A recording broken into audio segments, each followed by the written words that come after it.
வேதம் சொல்கிறது, கர்த்தரை நான் எப்பொழுதும் எனக்கு முன்பாக வைத்திருக்கிறேன், அவர் என் வலது பரிசத்தில் இருக்கிறபடியினால் நான் அசைக்கப்படுவது இல்லை. சொல்லுங்கள் எல்லாரும், கர்த்தரை நான் எப்பொழுதும் எனக்கு முன்பாக வைத்திருக்கிறேன், அவர் என் வலது பரிசத்தில் இருக்கிறதுனால் நான் அசைக்கப்படுவதில்லை.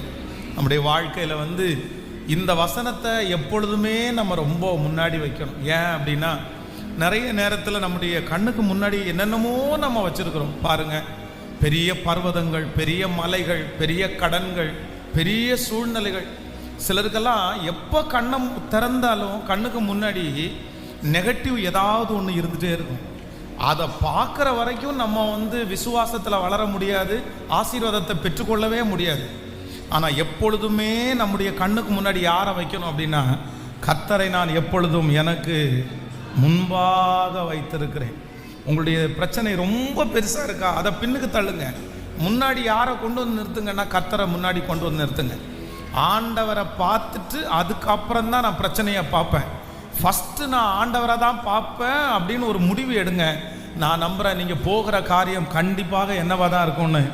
ஜெயமாய் மாற்றி தருகிற தேவன் நல்லவராய் இருக்கிறார்.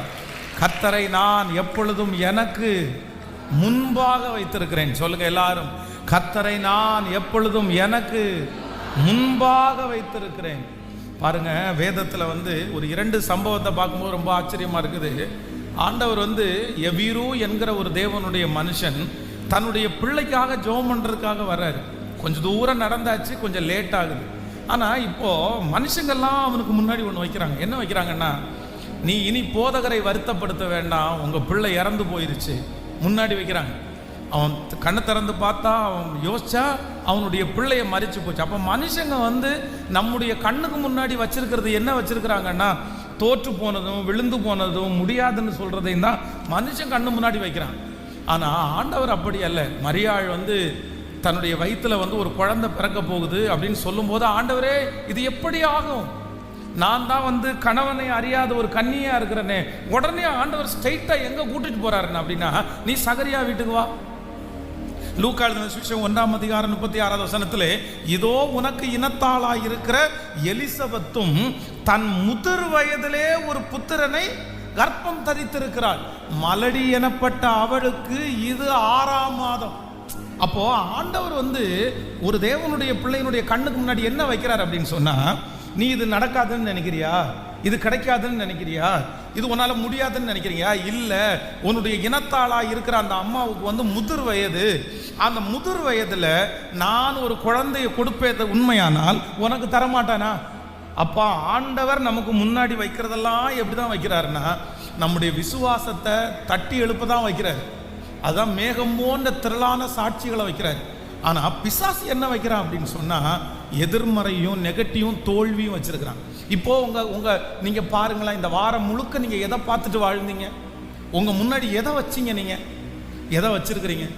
ஆண்டவருடைய பிள்ளைகள் ஒன்று, நீங்கள் எப்பொழுதுமே எதை வைக்கணும்னா, நான் கர்த்தரை எப்பொழுதும் எனக்கு முன்பாக வைத்திருக்கிறேன். சொல்லுங்க எல்லாரும், சொல்லுங்க, நான் கர்த்தரை எப்பொழுதும் எனக்கு முன்பாக வைத்திருக்கிறேன், அவர் என் வலது பரிசத்தில் இருக்கிறபடியினால்.